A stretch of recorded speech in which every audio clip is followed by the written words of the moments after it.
pitch is everywhere now. Step into freezing water for 2 minutes, and you buy a transformed day, sharper focus, cleaner energy, a calmer mind. And there's a real number behind the hype. One well-cited study found that an hour in cold water raised noradrenaline by 530%. That sounds like a chemical upgrade you can install on demand. But a spike is not the same as a benefit, and a benefit you feel is not the same as one that lasts. So we cross-check the claim against the evidence. Does the cold plunge really boost your focus and productivity, or are you paying for a short, sharp jolt dressed up as a lifestyle? Start with what the cold actually does, because the mechanism sets the ceiling on everything that follows. When you hit cold water, your body reads it as a threat. The sympathetic nervous system fires, flooding your bloodstream with catecholamines, chiefly noradrenaline, the molecule behind arousal, vigilance, and that wide-awake feeling. This is a genuine stress response, and a powerful one. But notice what it is. The cold does not add energy the way food or sleep does. It triggers an alarm, and the alertness you feel is the alarm ringing. That distinction matters, because alarms are built to be temporary. The body does not hold a 5-fold surge of stress hormone indefinitely. It spikes, does its job, and clears. So the honest question is never whether the cold does something. It plainly does. It's how big, how long it lasts, and whether any of it survives once you've toweled off. Now, the numbers, the strongest part of the case. In a controlled thermoregulatory study, young men were immersed up to the neck for 1 hour at different temperatures. At 20 degrees Celsius, about 68 Fahrenheit, noradrenaline barely moved.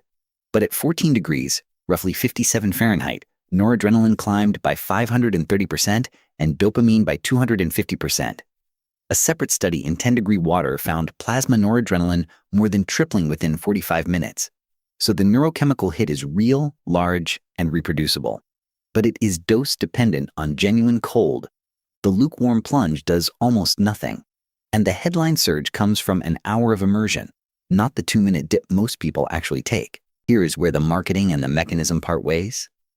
The plunge sellers borrow the size of the spike and quietly attach it to the length of your day. 500% more noradrenaline all morning. But a stress hormone surge is a candle, not a power line. The acute alertness is the part the evidence supports best. People climb out feeling more awake, more active, and less tense, a real and pleasant effect.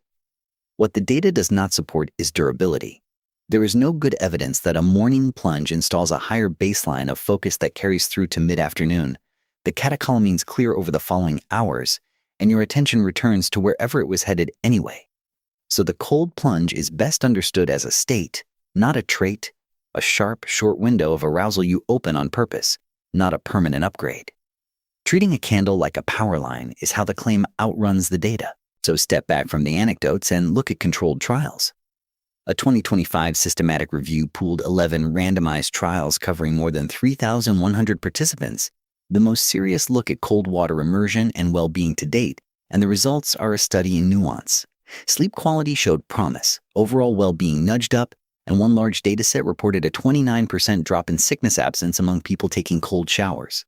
But mood, the headline benefit everyone sells, showed no consistent effect across the trials, and immunity showed no significant change immediately or an hour out. And the timing of the one stress finding is telling. Stress wasn't lower right after the plunge or at 1 hour or 24.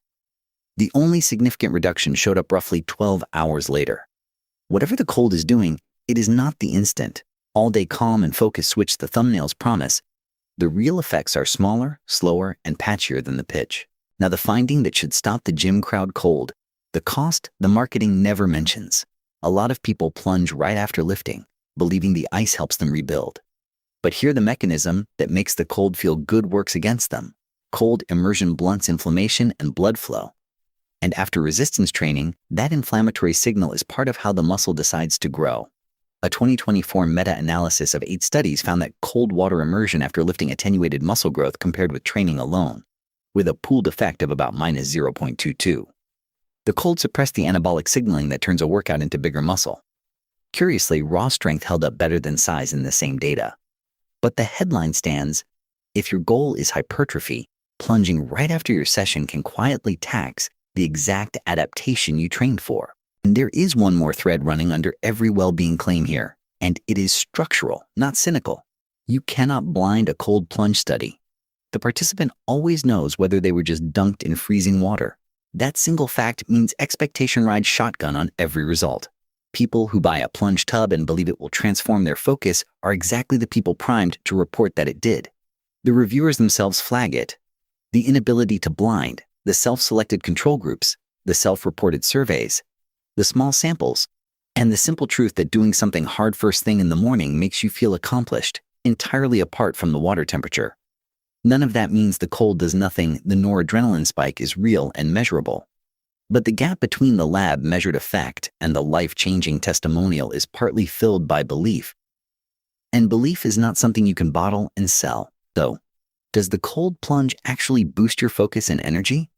The honest, data-backed answer is yes, but smaller and shorter than you've been sold. Here is the read. The cold reliably does one thing. It triggers a large surge of noradrenaline and dopamine that produces a sharp window of alertness and a mood lift right after you get out. Use it for that. A morning plunge as a deliberate wake up before focused work is a legitimate use of a real effect. To get the documented hit, you need genuinely cold water, roughly 10 to 15 degrees Celsius, not a tepid rinse. Though for safety, start brief and build. What the cold does not reliably do is install all-day focus, lift mood on the trial's own terms, or strengthen your immune system. Those claims run ahead of the evidence. And there is one time you should not plunge: immediately after strength training, if muscle growth is the goal, because the same cold that calms you blunts the build. Treat it as a short, sharp tool, not a daily transformation, and the chemistry is on your side. Sell it as a life upgrade, and you've left the data behind. That's the red.